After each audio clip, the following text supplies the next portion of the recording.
And we are live. What's up, everyone? Welcome back to another edition of Respect the Craft. This is episode number 123, and I'm joined by the Hostile Collective's own Abdul Nasir. Good evening, sir. How's it going? I'm doing well. How are you? I'm doing great. Thank you so much for joining me here. We have lots to discuss here as there's a big topic right now, especially in the tri-state area, that I know a lot of people want your opinion on. But we're gonna save that for a little bit before we get into that. I do have a question I have to ask you. You heard the name of the podcast. It's called Respect the Craft. So when you hear that term, for you, what does the craft mean to you? Well, the craft of professional wrestling, which is something I've been doing for just under 20 years. Uh, Over the years, I've come to find out not many do respect the craft. Some people have, they don't really see it the way I see it. Um, I was trained pretty old school, so, I feel my way is the way to respect the craft, hence the title of your show. Not, of course, not people that don't respect the craft are unaware that they're disrespecting the craft. They think they're doing the right thing.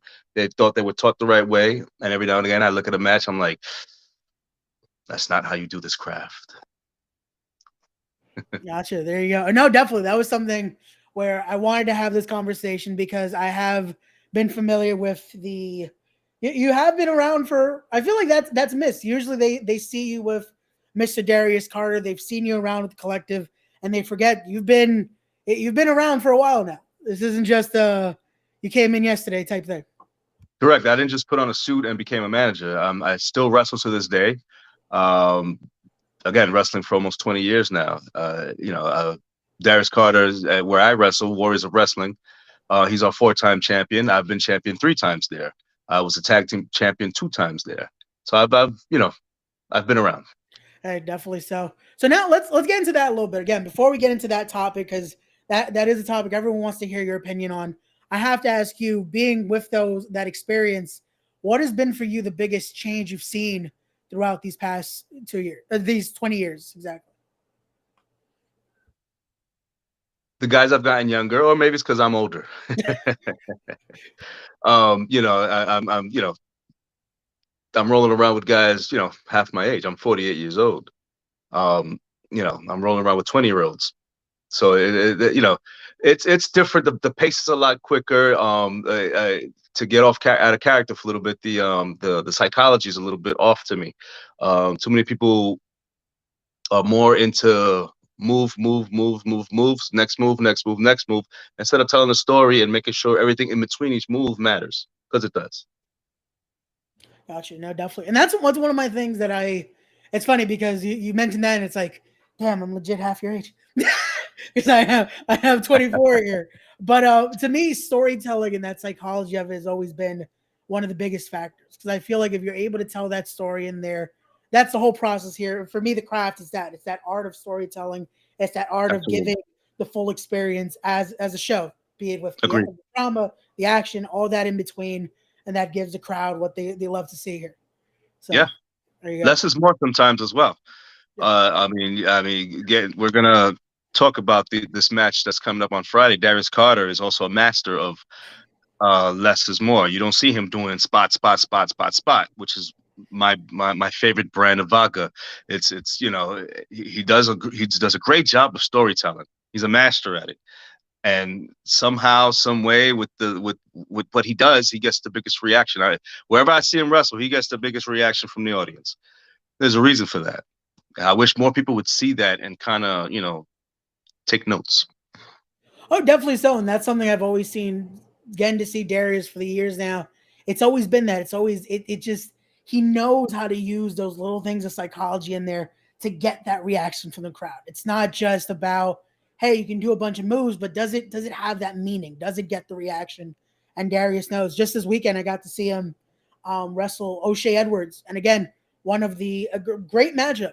And when you actually watch it down, it's like they didn't do much to break that fourth wall a little bit. They didn't do much, but it meant so much more, especially to the crowd. Correct. They're reacting. They're loving it. And I can expect the same, especially this weekend, and not one, but both of his matches here. One leads to a title, one is a championship match.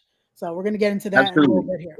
The man's not afraid to be a heel. He knows how to be a heel. He's not concerned with being the coolest guy in the room.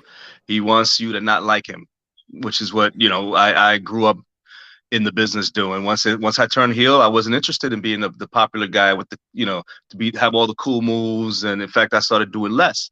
It's as far as once you walk in the building and once you start encountering fans, whether you're on your way to the restroom or you're just, passing by.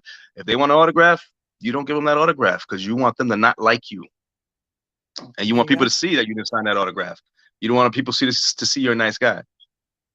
There you go. So now I have to ask you before, again, we're about to get into this conversation here, but I want to ask you for that, who was that instilled that mentality in you? Who was it that got you into having this way about the psychology in the ring and have this mentality of keeping that side of it true and dear to the business?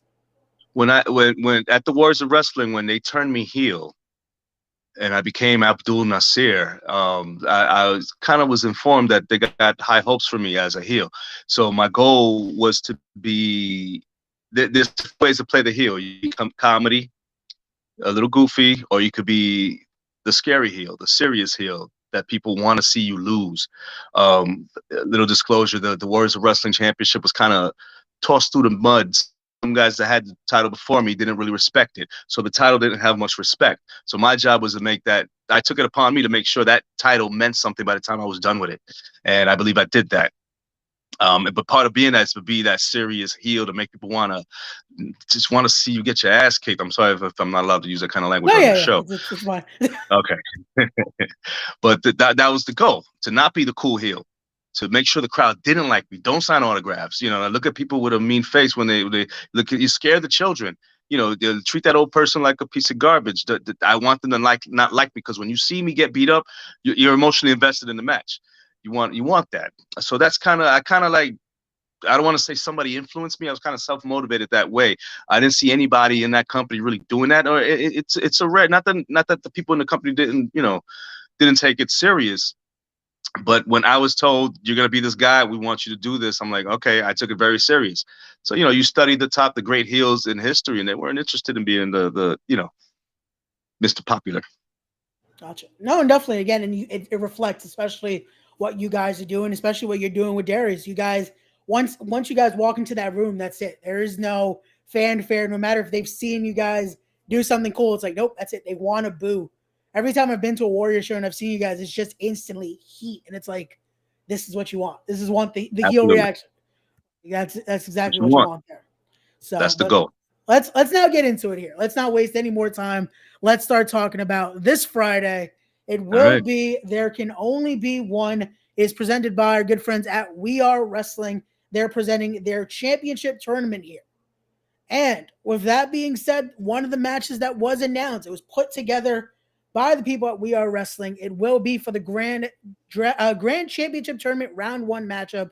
The wrestling's richest prize, Mr. Darius Carter, the All-Father himself, going head-to-head with paid in full Anthony Gamble. Now, since this match was announced, it was instant. The reaction became people knew their history. Some didn't. A lot knew, and especially the powers that be at We Are Wrestling wanted to hear, because they knew there's another person involved. There was someone else that would have a heavy opinion on this. So they asked me a question if I can deepen into this a little bit, if I could dig in and try to get some answers, because we have to see if we can get the third side here to this story between wrestling's richest prize, Darius Carter, and paid in full Anthony Gamble here. So, Abdul, now let's get into it here. Your thoughts on this going down after it truly is years in the making here on this stage. Yeah, it's amazing how the world turns, and how now we have a little bit of a student versus teacher situation here. We have a person who was a member of the Hostile Collective and decided to leave. The Hostile Collective still exists. However, it's just two of us. However, we still strive. Darius Carter is still world champion, as you can see. Everywhere he goes, he's probably the most important guy in that room, easily. So this is a big step up for Gamble. I like to say I have a emotional investment in this match, because I saw Gamble come up.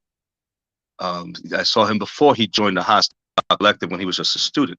Then as he was coming up, I had a good hand. In fact, I believe I may have had his first match. It was with me. Yeah, as a student, doing dark matches before the show, it was with me. In front of an audience, it was with me. I felt like I've taught him just as much as Darius Carter's taught him.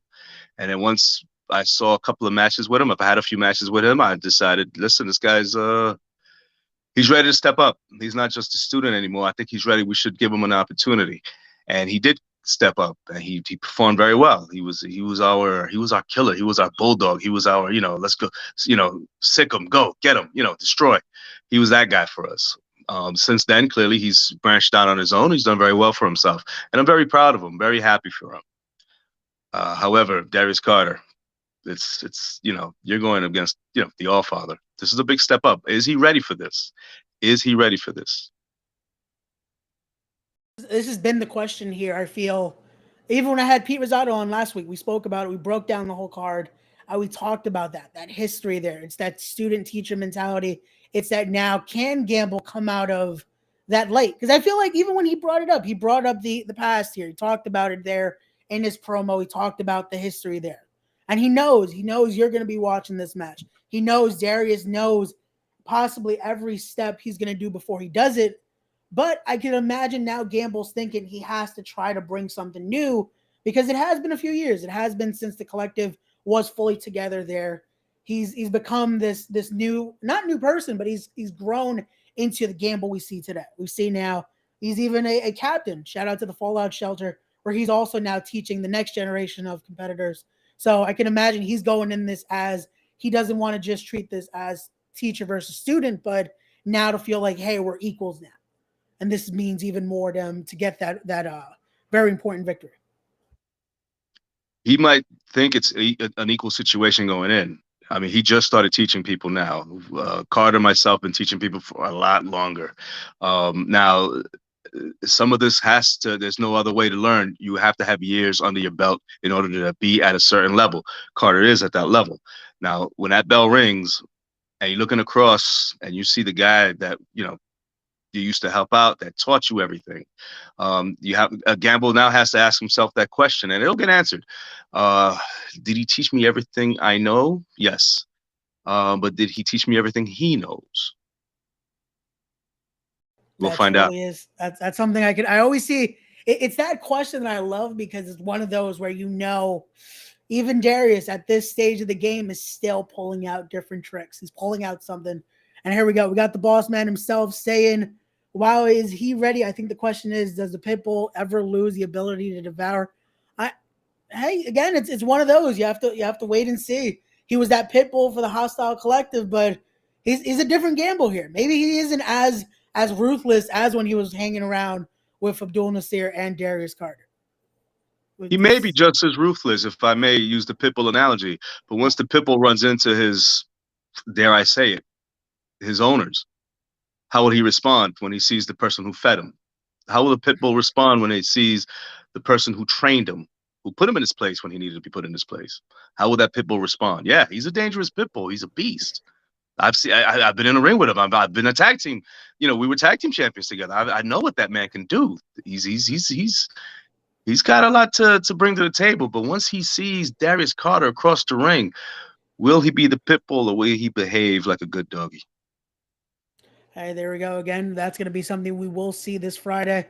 There you go. Pete now saying, is Darius underestimated? I don't think Darius underestimates any competitor he goes in the ring with, no matter how many. Again, he's gone in there, multi-man, singles. He does whatever it takes to walk out. And there's a reason he's still called wrestling's richest prize today. And there's a reason he's holding gold everywhere he goes.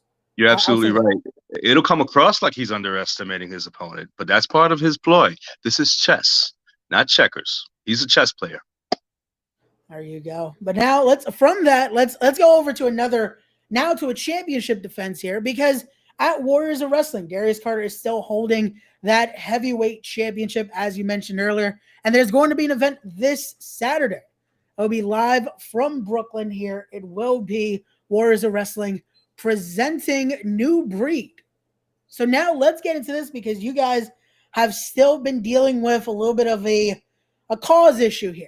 Roger Mendez, Max Bain, it seems they they've just been eyeing at you guys. They even brought in the Neon Ninja at one of the last events to try to even the odds while you guys had Joe Ocasio on your end. So let's talk about this here with Roger Mendez and Darius Carter this Saturday. Well, this is simple. I mean, again, I'll be there, definitely for that one. I'll be watching Friday, but I'll definitely be there on Saturday. Roger Mendez is, he's one of those guys. He was Warriors of Wrestling champion at one point. Didn't do quite as well as Darius Carter. Darius Carter is a 4-time champion. I am a 3-time champion. He's a 1-time champion. He's a one-timer. He's one of those. Now, it's an honor to have it once. It's not an easy thing to do. However, once the man has it, once the guy that's supposed to have the belt, then it's going to be an educational experience for Mr. Mendez. He's still learning. He definitely is, and we've had Roger on the show, we've had Max on the show, and I see that hunger in them. They're definitely still young in their careers, but he always mentions that though, because though he's only held the championship once, he is still to claim of the youngest ever to hold that Warriors of Wrestling championship. So he's still learning. He's still learning from his mistakes. And I feel like this is one match where he knows what it means to now have that spot, have it against the likes of Darius Carter, which you mentioned, a 4-time Warriors of Wrestling heavyweight champion. So if there's anyone you wanted the throne for that championship, it has to be Darius Carter on Saturday. Yeah, I mean, but like everybody else has found out, that's an easier thing to say than it is to do. I mean, Roger, he's really good at that mouth. He really loves to talk. He really thinks very highly of himself, and rightfully so. He's got a lot of tools. But the fact is, you talk about overconfidence. Let's talk about the Roger Mendezes of the world who think it's because he's the young, hungry guy that the wolf on the mountain is easy to it's easy to the wolf climbing is always supposed to be a little hungrier than the guy that's already on top, and that wolf is on top. However, the wolf that's climbing is hungry because he's malnutrition, meaning that wolf on top, he's eating very well. He's very healthy. And it's easy to kick people when they're climbing up. That is very true there. And again, as we speak, as that top wolf right there, that top guy, he still continues to gain more and more. Because as we could talk about, that Warriors of Wrestling heavyweight champion winning the ECWA Super 8. At the time, he was still holding, unfortunately, as of Sunday, no longer holding the Callis Wrestling Championship, but was holding it for a record-setting over 500 days as Callis Wrestling Heavyweight Champion. So again, the numbers don't lie here. Darius does bring those results, and I can imagine Roger Mendez is trying to study all this before going to Saturday, before, unfortunately, his mouth cashes a check he can't get here. Yeah, and let's be frank. I mean, Mendez is his. They say Carter's has me to help him a few times, and I've been there for him. I'm in his corner. I'm always there for him. But Mendez, you're not by yourself. You always got Maxie with you, and he's been very helpful to you. And I think you've been kind of taking him for granted quite a bit. I mean, I think you've been stealing some of his glory. Let's just I mean, let's be frank. I mean, no man is an island to their own. You've had some help on your own. You've had some help as well. Well, then maybe that's something Max Bain needs to take into account as well. Hopefully he's listening. I know he's a fan of the podcast as well. Hopefully he's listening and hears maybe he does need to stand on his own a little bit, even though I think mentally he's never fully alone. We've seen what Max Bain does when he gets a mic. He's an interesting person. He definitely is. But now let's get to this here, because we talk about that partnership here. We talk about that business partnership between you and Darius Carter. Let's talk. How was it that we got here? How is it that the Hostile Collective became a thing, and how did this unit become a thing? Because I feel, at hearing how you are and your mentality on the business, and hearing and knowing how Darius is, it makes perfect sense. But it's something where I feel like it's a little interesting to see you guys want to unite and not just be your own sole forces here. Well, you're right. There's been an evolution to the Hostile Collective over the years. It originally started with a man called John Cannon and myself. Okay. John Cannon was a legendary indie guy as well. He's, we had just finished feuding, John Cannon and myself. We kind of beat the crap out of each other for about 4 or 5 months. After the feud was over, I went on my own. He went his way. I went my way. He tried to start a faction. I had a faction of myself. The factions were kind of floundering, and they weren't doing very well. So we took it upon ourselves to get together as two superpowers, so to speak. Two guys that just finished feuding. No one's going to expect this coming. Let's put it together. And he, to be honest, he approached me with it, and I said, okay, one condition. You and I will be in it, but I also want to bring up guys. I don't want it to just be, people our age. I want to start how do you call that? I want to start building guys. I want to start, growing some flowers here. So that's what and that's what we agreed on. That's what we did. We joined up, and we had one member. Then we looked at Darius Carter, who was new to Warriors of Wrestling. He had just got there. To be fair, John Cannon saw him before I did, and he pointed him out to me, and he said, "Check out this guy." So I watched his match. I watched how he carried himself. I watched what he did, and I instantly fell in love. I said, "This is the guy for us. Let's get him." We scooped him up. He joined us. He was the Warriors of Wrestling No Limits champion. He had more than one. I believe he had it 2 or 3 times as well. He had that. I had a tag team title with somebody else. Then members come, members go. But the goal was always, let's get Darius Carter and build him as much as we possibly can. This guy is the future of the Hostile Collective. Members gone. John Cannon semi-retired. Other members left, and it just ended up just him, Carter and myself. And to this day, it's been Carter and myself. That's been the one constant in the Hostile Collective. Members have come and gone, but he and I were always the duo, so to speak. And the goal was always to get him to that world championship. And we've done it on 4 different occasions. And he's still currently the Warriors of Wrestling champion. Gotcha. No, and again, I asked just because I've known with Darius, he's been around to do the faction thing, but it's usually that to be the leader of the group. He's usually the one that wants to be that centerfold. So now seeing where it became, it's like, okay, now it makes more sense. It ended up still Darius would be primed for that position. And Correct. He's claimed it very well, holding again that championship on 4 separate occasions.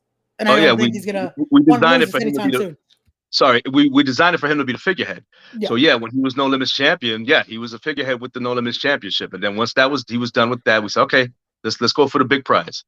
Let's go for that big prize. And lo and behold, but the design was always to get one figurehead. And we saw Darius. We saw that's the guy. That's the guy. Gotcha. No, definitely that works.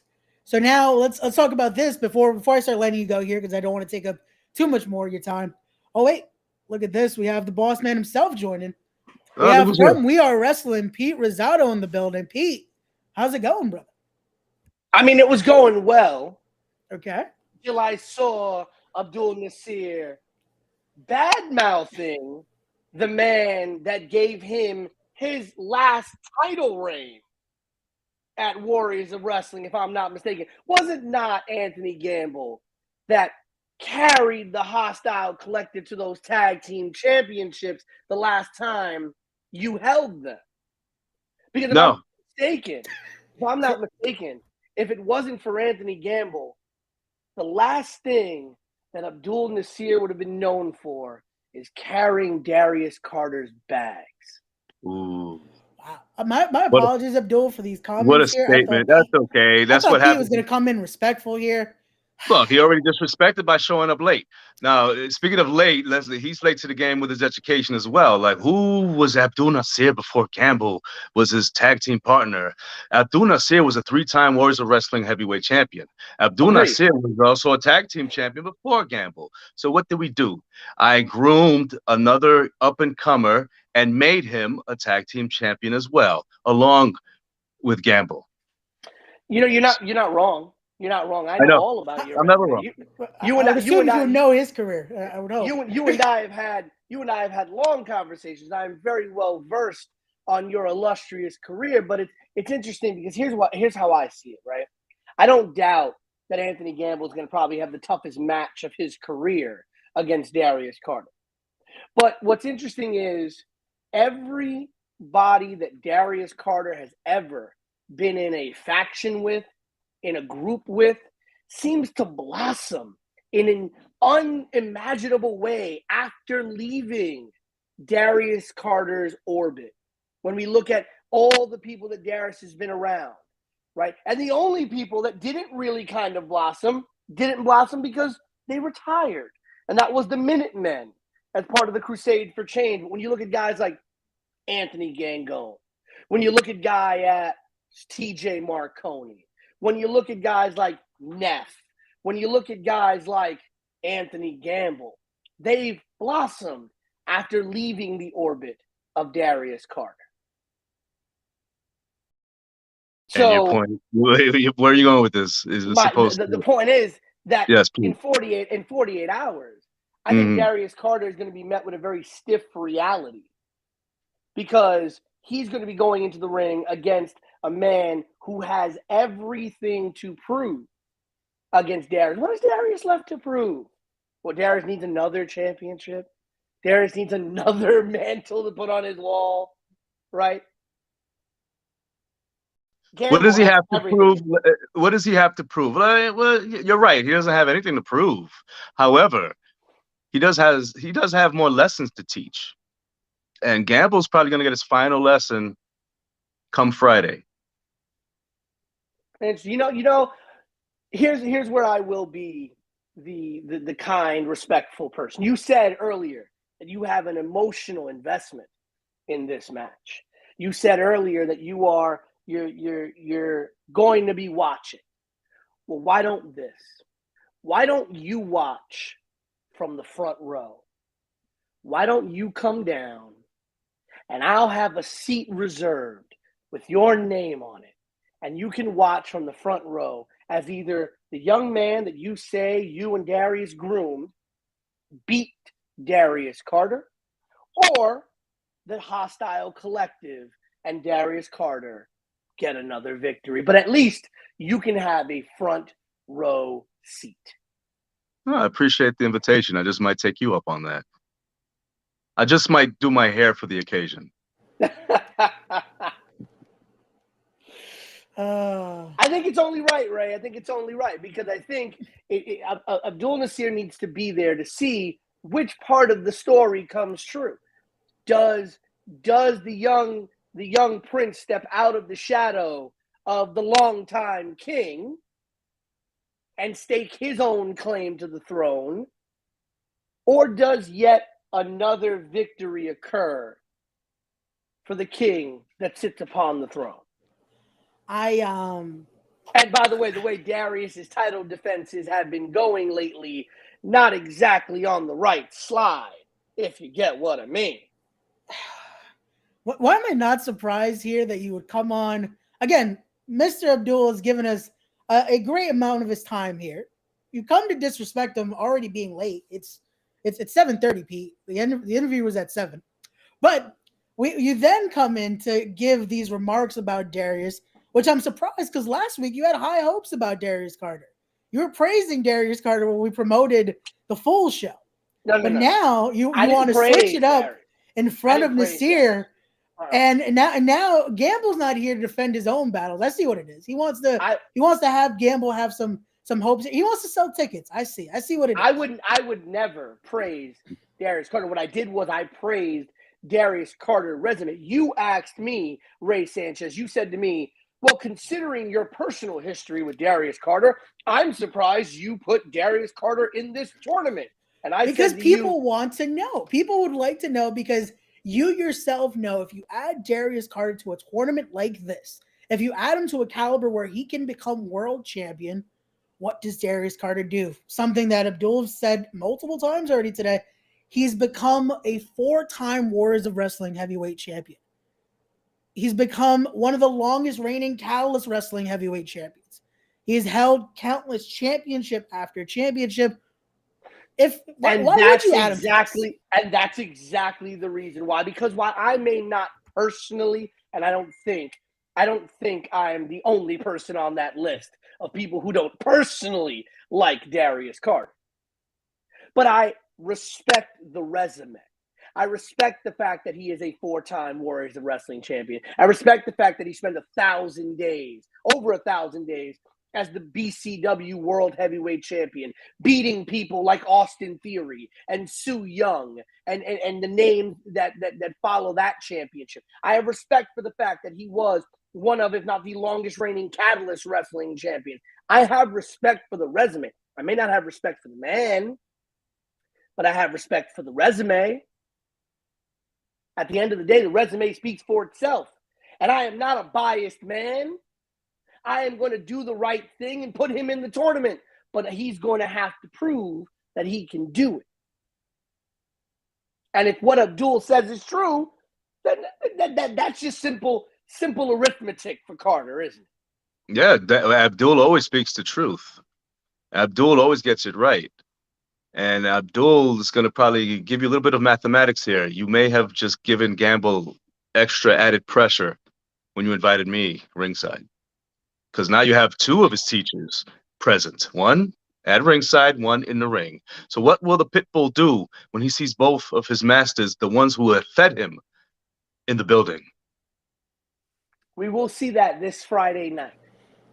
It's going to be fun. If I were a betting man, I know where my money's going. But again, if you're you guys... on the take. You're on the take, Ray. That's what it is. You're on the take. I wouldn't be surprised if Abdul paid you off before the interview tonight.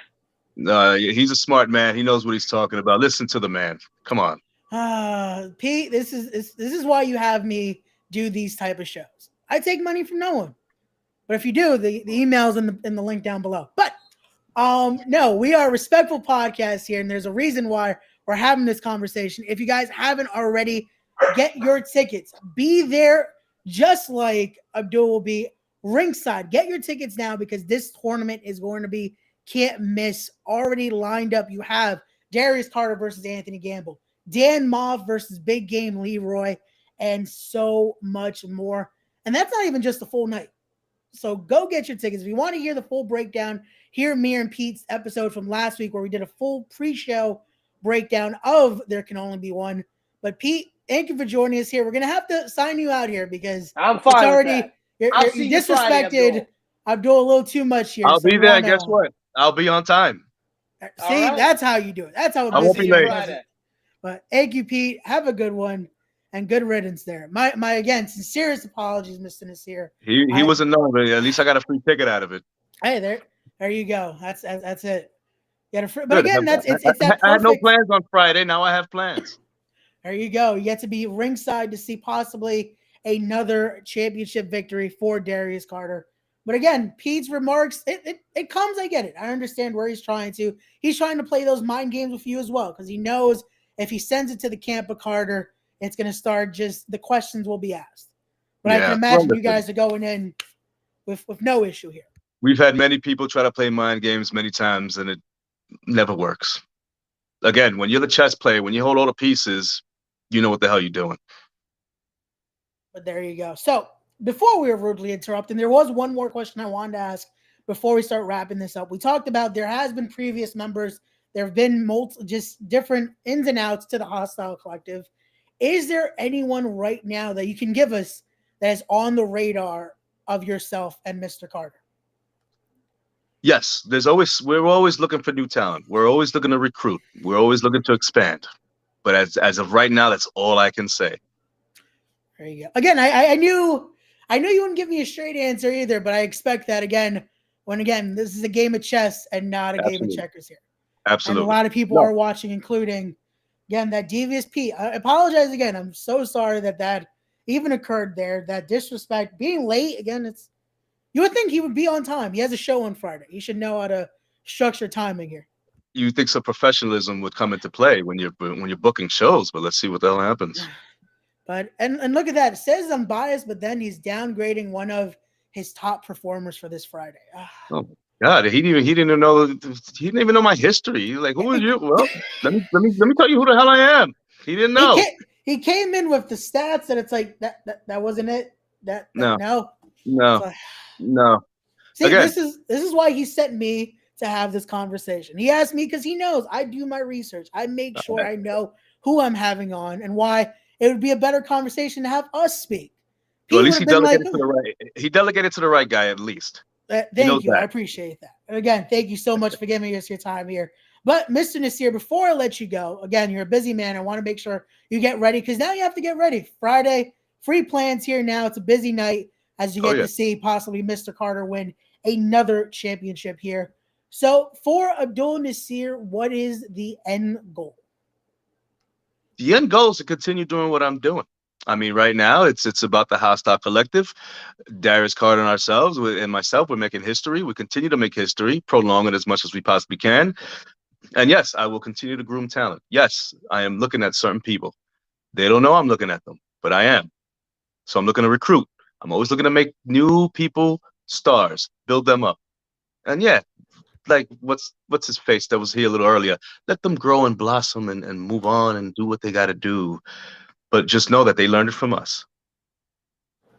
There you have it, everyone. Again, if you missed it so far, you have 2 chances to see Darius Carter in action. It will be first this Friday from the Bronx. It will be in St. Helena's Catholic School. It will be There Can Only Be One. We Are Wrestling presents this grand championship tournament. It will be Darius Carter versus Anthony Gamble. Then Saturday, we come back to Brooklyn as it will be We Are Wrestling presents New Breed. In that main event spot, you will see Roger Mendez challenge Darius Carter for that Warriors of Wrestling heavyweight championship here. Also in the building will be the likes of the Kingdom. You have Brandon Cutler. I just found out earlier the Fallen Angel will be in the building. Christopher Daniels as well. So you never know who could possibly be watching. And maybe that's a night where we see some new members join as well. Maybe you're going to be watching from who's in the building because there's going to be a lot of some great talent in that building on Saturday. Remember, it's chess. There you go. We're always looking for new pawns. Friday, added bonus, Abdul Nasir will be in the building. There you Saturday, go. Saturday, I'll definitely be there. There you go. Again, reasons to get your tickets. Thank you, Abdul, for joining us. And for everyone watching, as always, don't forget to be wise, be genuine, be real, be better people, respect the craft, and go support independent wrestling. We'll see you guys on the next one. Peace.